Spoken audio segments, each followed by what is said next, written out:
Presented by Unique Films. Unique Films.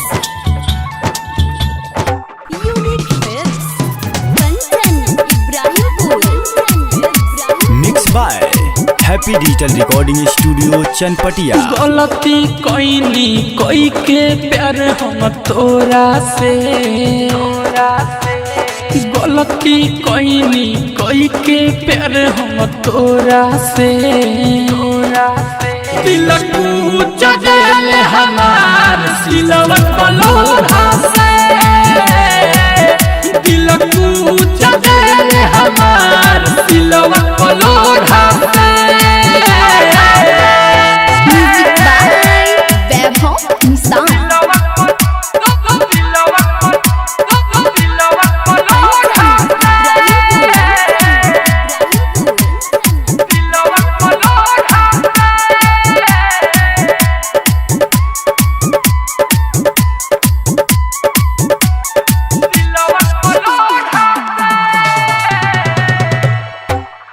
दिल जैसे पी साला रे, बुझ के ते गरम मसाला रे, दिलवा के भीतरी उठता लहरिया मरचा जैसे भाला रे।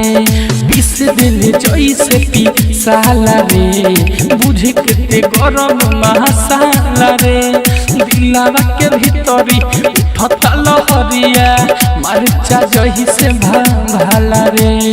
मनले नाही के तनु मनइनी होरा से, मनले नाही के तनु मनइनी होरा से, दिल कूच दिल हमार सिलवा पलोरा से, दिल कूच दिल हमार सिलवा पलोरा से।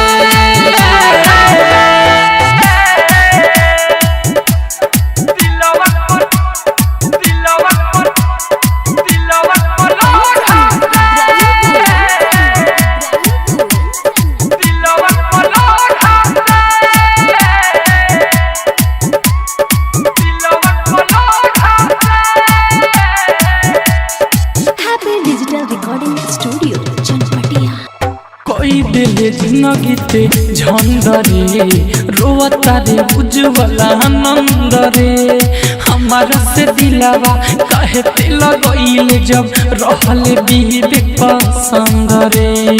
कोई दिल जिंदगी ते झंडरे, रोता रे उज्जवला नंद रे, हमारा से दिलवा कहे ते लगइल जब रहल बीबी पसंद रे। दोनों नयनवा भीग जाता मोरा लोरा से,